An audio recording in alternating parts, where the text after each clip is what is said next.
So it's indeed a great pleasure and great honor to be here. And what I will do is describe novel aspects of autoimmunity which were not reported, as you can imagine, many years back. And this is a book that we have published about 20 years ago or 30 years ago, which was called The Mosaic of Autoimmunity. And in this book, we have listed all the factors that were in charge, or we believed that they are responsible for induction of autoimmune diseases. All the aspects that I will discuss today will be novel one, and they were not reported in this book in 1988. By the way, you insulted me when you say that I published only 1,700 papers. It's 1,900. So let's start with geoepidemiology, because Bio-Rad, in part, at least the part which is dealing with autoimmune parameters, are living from the fact that there is an avalanche of cases of autoimmune disease. Actually, it's epidemic. And if you will see the numbers, you will notice that there are more patients with 1, 2, or more diseases, autoimmune diseases, among Americans than patients with, for instance, cancer or coronary artery disease. So they have a lot of economical impact, and there is a lot of morbidity and mortality in these cases. So this field becomes more and more important. The question is why? Is it because we can diagnose the patient better today, or is it a true increase in the incidence? I can tell you it's a true increase in the incidence. So it means that there are some factors in our modern life which induce autoimmune diseases.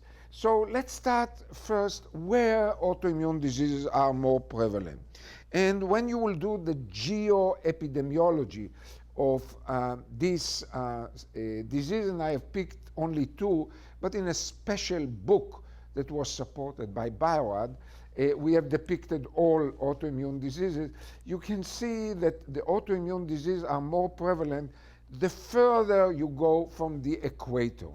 The question is why? Why in the northern countries and the southern countries you find more autoimmune diseases? So there are at least 3 explanations. One is the UV light. That the further you go from the equator, you have less UV light, which means that you have less vitamin D. And indeed, in all autoimmune disease, we and others found very low levels of vitamin D. And moreover, in experimental models and also in human beings, it has been shown that if you supplement with vitamin D, you can reduce the risk and you can ameliorate the clinical manifestation. And since vitamin D is cheap, has no side effect, you don't need a prescription of a doctor, why not everybody should take vitamin D? Do I take vitamin D? Sure, 2,000 units every day. Is Billy taking vitamin D? Sure. Who is Billy? My dog. I don't want him to have different diseases. Vitamin D is responsible for 400 beneficial genes. So why not to take vitamin D? Now, if you think that you are exposed to the sun in California, it's a big mistake. And I can tell you from my son, who was a football player, a soccer player, and I saw that he's exposed to the sun. No, he plays during the night or during the evening, and especially when he plays with the PlayStation, he's not exposed to the sun. So as you can see, we are not exposed to the sun as our predecessors were exposed, and it is extremely important to supplement our diet with vitamin D, everybody, but definitely subject with autoimmune disease. But this is only one of the explanations. The second explanation, which I will end my talk at 5 or 6 o'clock, and dinner is included, that we have detached ourselves, separated from helminths, worms. And as you will see, wherever we have helminths, we don't have autoimmune diseases. So since we decided that helminths are not good for our life, this was associated with an increase in the incidence of autoimmune diseases. And last but not least is also, this is the picture of or map of the vitamin D deficiency, and you can see that it correlates with the map of the autoimmune disease. And last but not least is the fact that the northern and the southern countries are very affluent or rich, and obesity prevails there. And as you can see, in the past we believe that the fat tissue is inert and it's not active, etc. Today we know that it produces a lot of factors, especially leptin, which by itself can secrete inflammatory cytokines, which are responsible for autoimmune diseases. So the first fact is that there is a true increase in autoimmune diseases. It's geographically distributed. And the second question is, why somebody develops the disease and not everybody develops the disease, even though we have 53 million Americans suffering from one or two autoimmune diseases? It's quite a lot. So let's go to the genetic. Everything is genetic. And as you will see, the induction of autoimmune diseases are the results of the interaction of environmental factors that we just mentioned, and we will mention more later on, and genetic predisposition. You are destined to develop autoimmune disease. You might not develop autoimmune disease, you are destined. Who is destined to develop autoimmune disease? Those who have hyperactive immune system. Hyperactive against outside invaders like bacteria, viruses, governmental employees, a parasite, and so forth.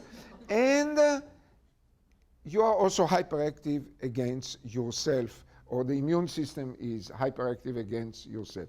And it has been found that we can detect and pinpoint who is those hyperactive people. We know the genes, and we know other genetic markers which are called HLA, which you inherit from your mother and your father. And for instance, one of the notorious HLA are the HLA-DRB1 haplotype. There are many. And the question is, why this HLA notorious? Because this HLA can introduce the antigen or the autoantigen better to the immune system in a way that it's more avid, it stays there longer, and it stimulates the immune system better. So if you go to the immune system, you can see that the structure of this HLA-DRB1 is in such that it can enhance the immune reaction. This is just one table from a paper that will appear soon that we are going to publish, in which we have screened all autoimmune diseases for different HLA from the literature, and we found that each one of the autoimmune diseases, you see a high prevalence of carriers of this HLA-DRB1. So these are the people who are at risk of developing autoimmune disease if they will confront an environmental factor which knows how to ignite the immune system also against yourself. This is a second table, as you can see. And moreover, when somebody has one autoimmune disease, he is prone to develop a second autoimmune and even a third autoimmune disease. And you can see that those who have HLA-DRB1 haplotype, they are more prone to develop second and third autoimmune disease. So definitely it's the genetic makeup that will determine if you will develop autoimmune disease. Just to show you from the work of Bio-Rad and other people who deliver or distribute kits of one of the autoantibodies in a disease called rheumatoid arthritis.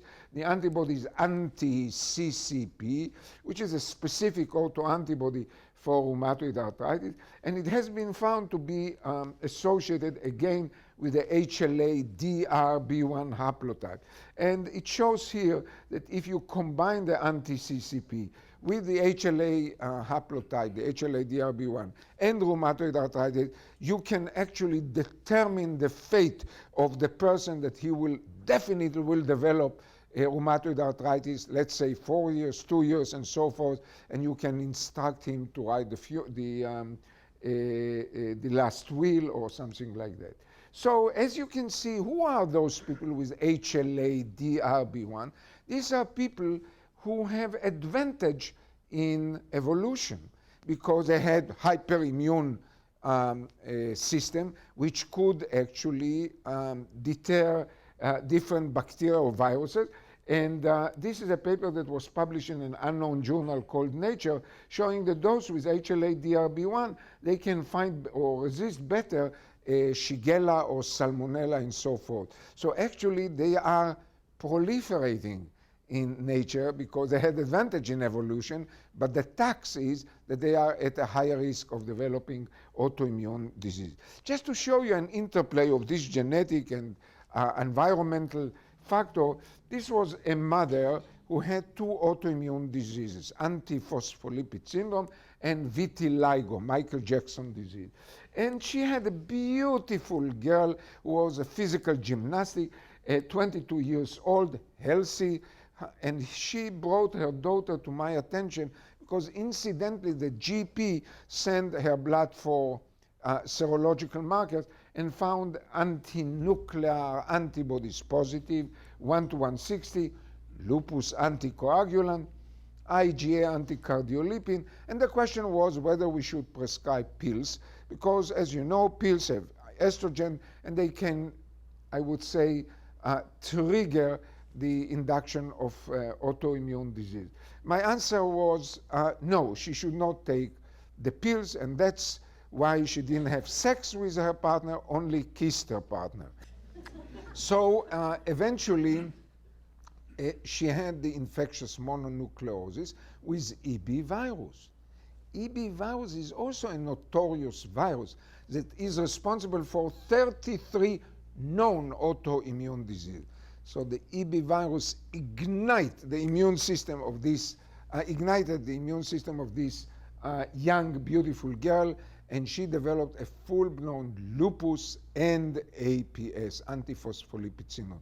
Just to show you how the genetic, the mother, and the EB virus played in concert to induce 2 different autoimmune diseases. This is just an example to show you that the same factor, the same EB virus, the same bacteria, virus, or whatever, if it encounters 2 different HLA, it may induce 2 different autoimmune diseases. As you can see, there is a very hot kiss, as you can see here, Romeo and Julia, and the HLA was DR15. She developed the infectious mononucleosis, and unfortunately, eventually, she encountered a fatal condition, which is multiple sclerosis. On the other hand, see what a light kiss it is, an Italian kiss, I would call it. And you can see that, again, she or he encountered the EB virus, but he or she had HLA-DR3, very prevalent in the population, and therefore she developed autoimmune thyroid disease, a benign condition. And that's the reason why the autoimmune thyroid disease is the most prevalent autoimmune disease in the population because HLA-DR3 is very prevalent in the population. So this leads us to think about that we should think about personalized medicine when we subject people to factors that can induce autoimmune disease. And one of them are vaccination, that they contain, as you will see, the adjuvants which are supposed to enhance the immune system. And we should consider in the future not to mass vaccinate the people, but to pick up those who are at risk and to avoid vaccinating these specific people to avoid developing autoimmune disease. This is part of the personalized medicine, or what is called precision medicine. It is done, by the way, with drugs. For instance, allopurinol, which is a drug against gout, high uric acid. We know the hypersensitivity in people who carry the HLA-B 1501, so we will not prescribe allopurinol to those people, and the same with other drugs, including the biological therapies that we are prescribing to take quite often to patients with different autoimmune disease. So coming back to the infectious agents, as you can see, and the induction. In the past, we believed that there was only one mechanism by which autoimmune diseases are induced, and this is the molecular mimicry, a structure which is similar on the infecting agent and in our body. We generate antibodies against the infecting agent, and they are redirected against our own constituent. Today we know that the mechanisms are much more diverse. We, in addition to the molecular mimicry, you see the two twins, copy-paste, and the other mechanism, which I will not dwell into this mechanism, but for instance, the cryptic antigen is that the infecting agent is exposing some antigens which are hidden in our body from the immune system and expose them to the immune system, and hence the autoimmune disease. So in any case, the innate immune system is quite important because it's our first barrier against foreign invaders. And today we know that the Toll-like receptors, which are receptors on the innate immune system and recognize basically different ingredients of bacteria and viruses, are quite important in determining who will develop autoimmune disease. And therefore, for instance, antiphospholipid syndrome is associated with Toll-like receptor 4, and systemic lupus with Toll-like receptor 7, and so forth. Recently, we have found a very interesting mechanism. As you know, there is another notorious virus called HCV, the hepatitis C virus, which is associated with at least 9 different classical autoimmune diseases, especially those who are carrier of the hepatitis C. And when we have analyzed the sera of these carriers, we found that they have very high levels in their blood of a cytokine called BLyS, B lymphocyte stimulating factor. This is a very important cytokine against which the first and only biological drug was approved by the FDA about a year or 2 years ago, which is, by the way, not so good. But in any case, this indicates that the hepatitis C virus may induce 9 different autoimmune diseases because it stimulates the lymphocyte by inducing the B lymphocyte stimulating factor. Now let's move to some of the new factors which may induce autoimmune disease, and this is smoking, which has been found not today, but actually in 1983 in another unknown journal called Lancet. There is a disease which is named good pasture syndrome, in which you have antibodies against the lung constituent and the kidney constituent, and you vomit blood and you pass blood through the urine. And it has been found that only those who were smokers, they developed this bleeding through the mouth and through the kidney. But people have ignored it for many years, and only recently it has been found that the smoking is instrumental in different autoimmune diseases. Like here you can see paper in multiple sclerosis in which if you continue to smoke, it actually hampers the ability of the drugs to work very well. And in rheumatoid arthritis, it has been found that by inhaling the smoke, you change the structures of protein in the lung to what is called citrullinarization, and these are recognized as a foreign proteins in our blood and generate antibodies against them, and Bio-Rad detect the anti-CCP, and that's part of the etiology of rheumatoid arthritis. I want to remind you that cigarettes actually contains aluminum inside. Aluminum is the strongest adjuvant that we know in nature. It's cheap, it's very effective, and that's the reason for the last 100 years the vaccine companies are using the aluminum as adjuvant. And this is one of the causes of increase in autoimmune diseases. So as you can see, the cigarette smoke, in addition to all the other deleterious effects of smoking, contains also aluminum, which is an adjuvant that we will talk about it later on too. So there is a theory that all autoimmune diseases start from the lung, from smoking or inhaling different subjects which are very easy penetrating the lungs. And then it's like a hub and spoke condition in the lung, that there are different lymphocytes which react against these changed proteins. They go to the joints, induce rheumatoid arthritis, go to the kidneys and cause SLE, or goes to the brain and induce multiple sclerosis. There is another thing that I don't know how we will get rid of it, but this is plastic. Plastic changed our life. Can we live without plastic? We have to consider it. But in plastic there is a compound called bisphenol.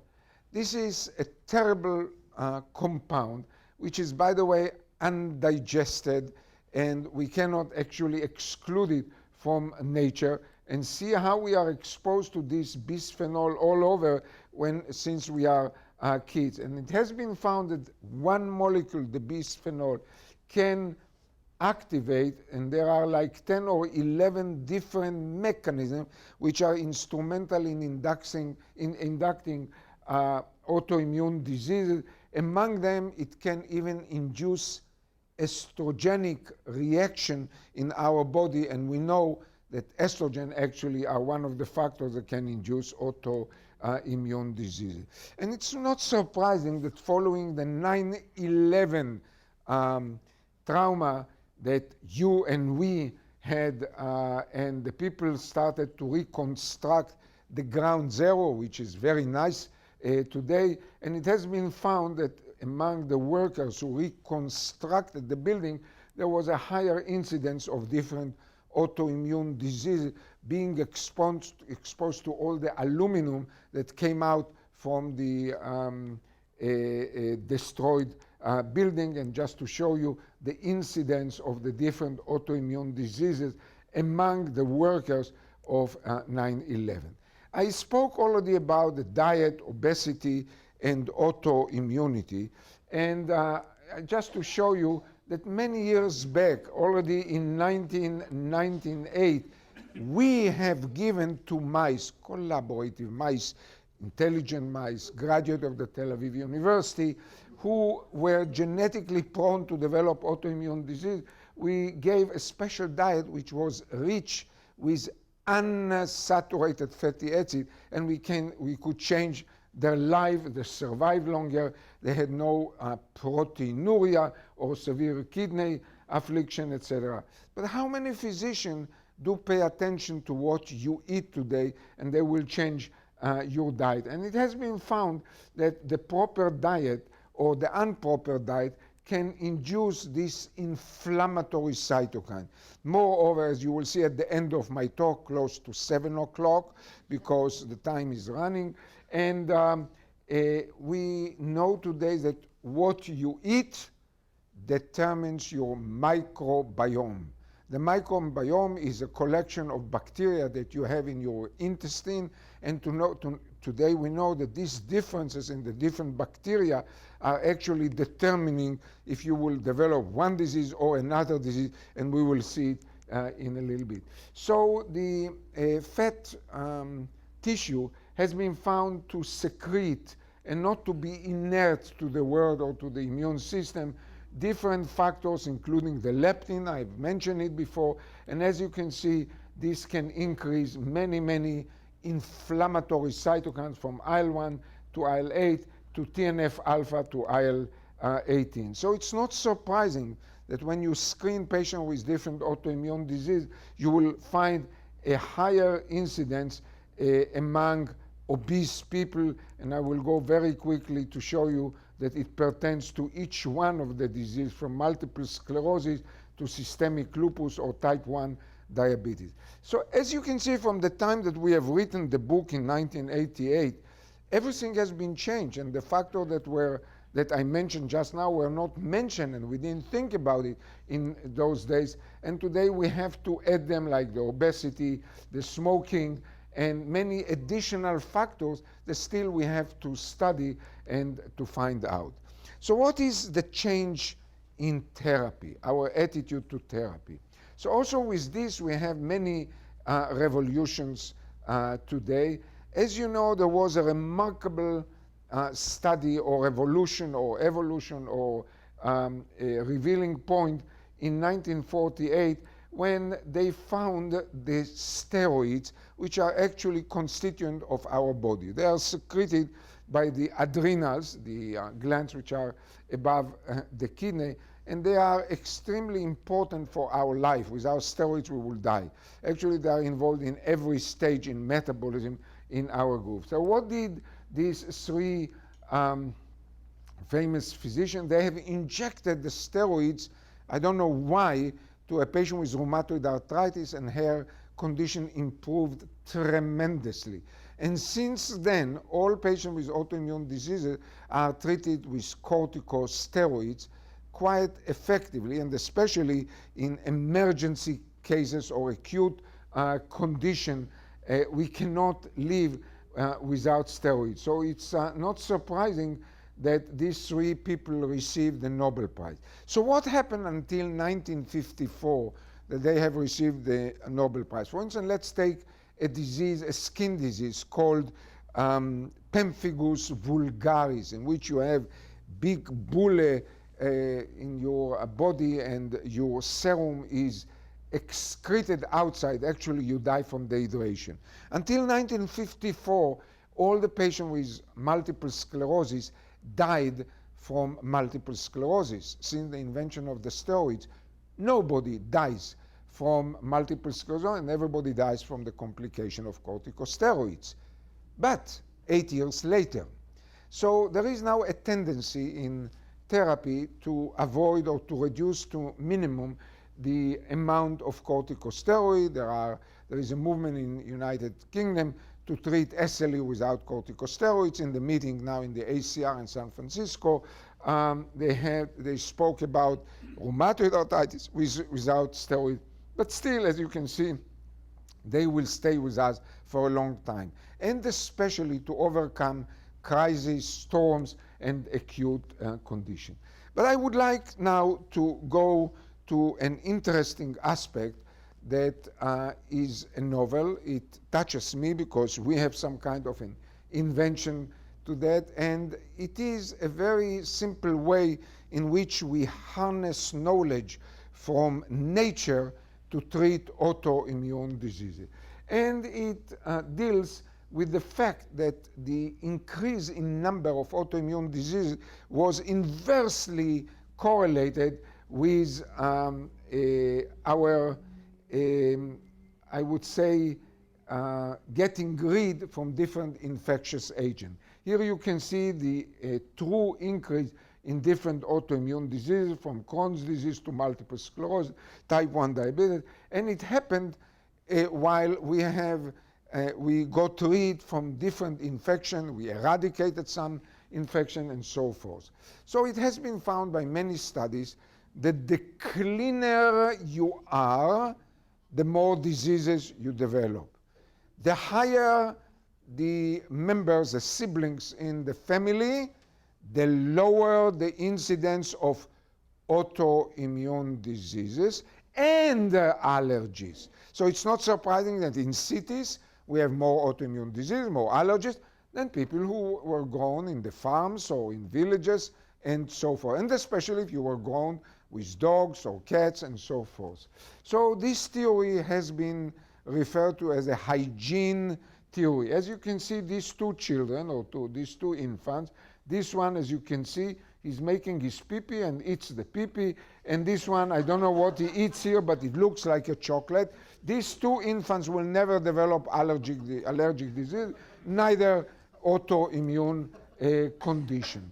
And one of the ideas is that whenever we got rid of the helminths, we started to develop a lot of autoimmune disease. It's true, because wherever there is malaria, there is no lupus. So I'm going to tell you a story that happened in my country, in the Holy Land.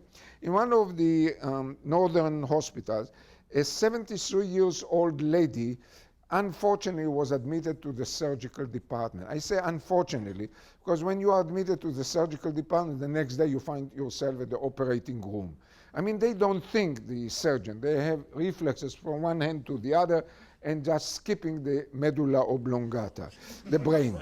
So she was operated the next day because abdominal pain. They suspected that she had gallstone. And when they opened their belly, there were no gallstones, but they found a helminth 4 meters, 23 centimeters.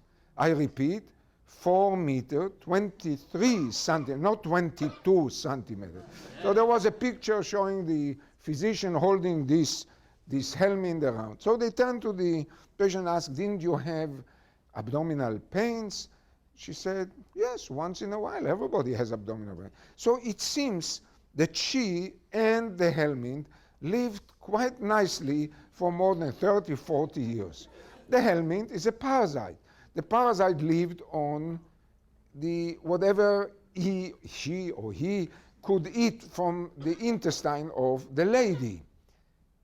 And the parasite didn't want to kill the lady. The parasite is like the tax officer. He lives on you, but he doesn't want to kill you. He doesn't want even to put 80% or 90% of tax on you because you will cheat and he will not get his revenue. So in any case, so the helminth lives quietly in our intestine. But the helminth has a problem because the lady has an immune system, and the immune system of the lady can kill the helminth. So what the helminth has to do is to secrete something to say to the immune system, hey, be quiet. We call it immunomodulation. What do we want, we physicians, in patients with autoimmune disease? We want to immunomodulate this hyperactive immune system. But we are stupid. We immunosuppress. So we always glide to the other side and they develop infection, etc., etc. So the question was, should we harness this knowledge and treat patients with autoimmune disease with helminths?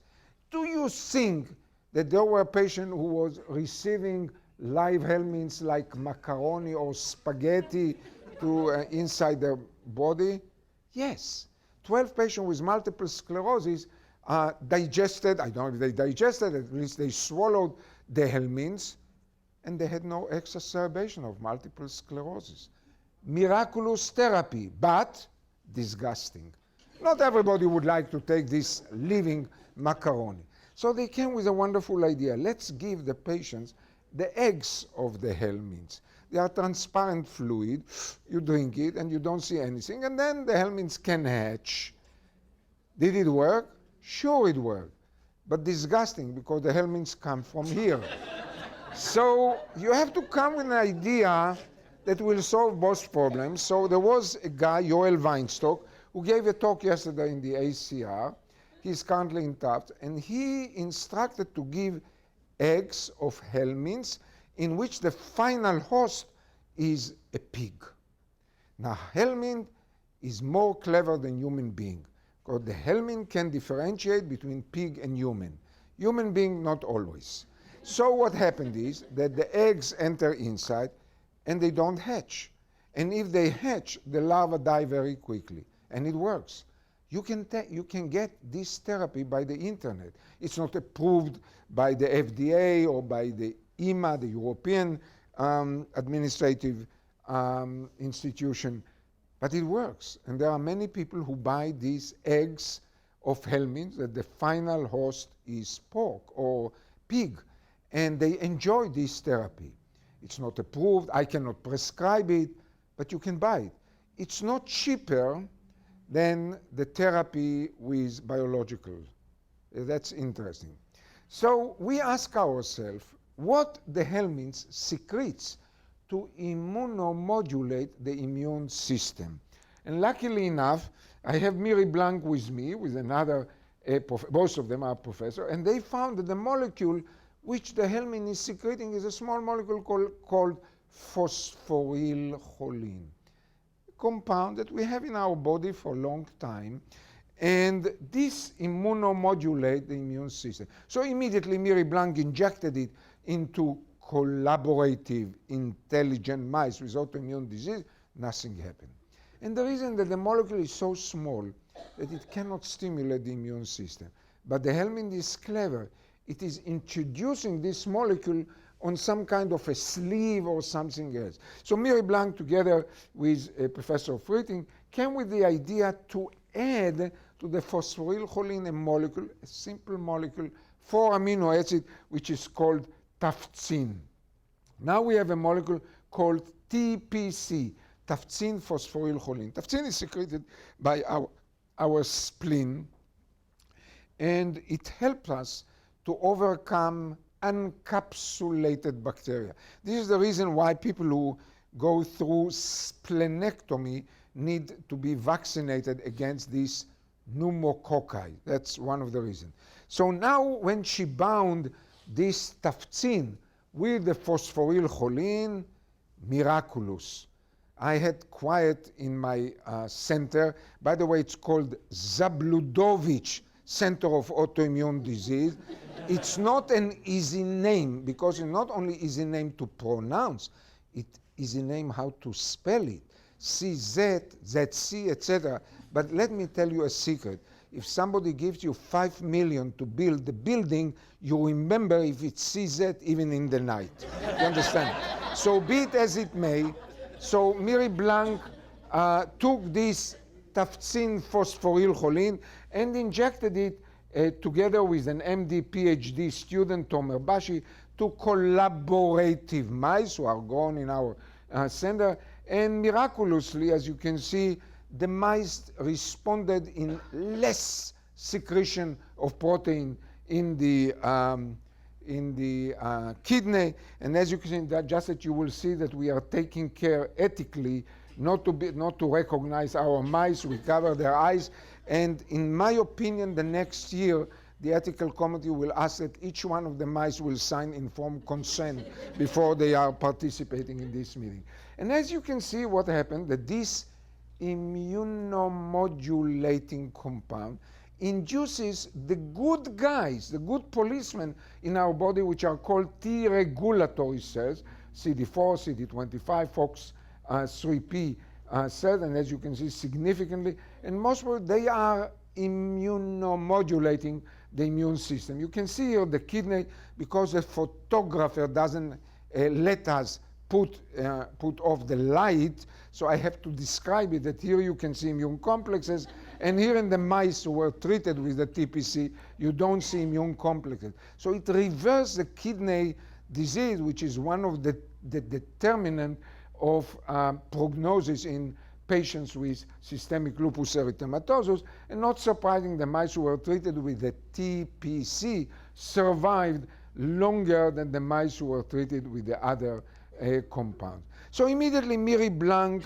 and her colleagues, the students, and one of the students is here, Shani, they went to another model of autoimmune disease called colitis, which is the equivalent of Crohn's disease. You induce it in our collaborative mice, those who agreed to participate in the experiment, by giving them a chemical which is called DSS, and you can see the destruction, the inflammation, the storm of lymphocytes that you can see here in the mucosa, and see what happened when these mice agreed, they did as a favor, they agreed to take the TPC. You can see that the mucosa was reconstructed, and you can see that the goblet cells are very similar to the control normal mice who did not develop the colitis. Moreover, when we have analyzed the intestine of these mice, you can see that the mice with the colitis, they have shortening of the intestine, which happens, by the way, also in patients with Crohn's disease.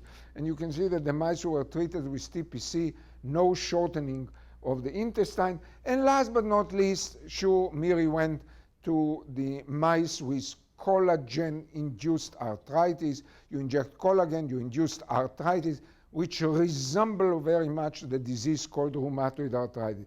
And you can see the inflamed joint in these two mice. And what happened to the mice who received the TPC? no inflammation at all, and also histology confirmed this structure.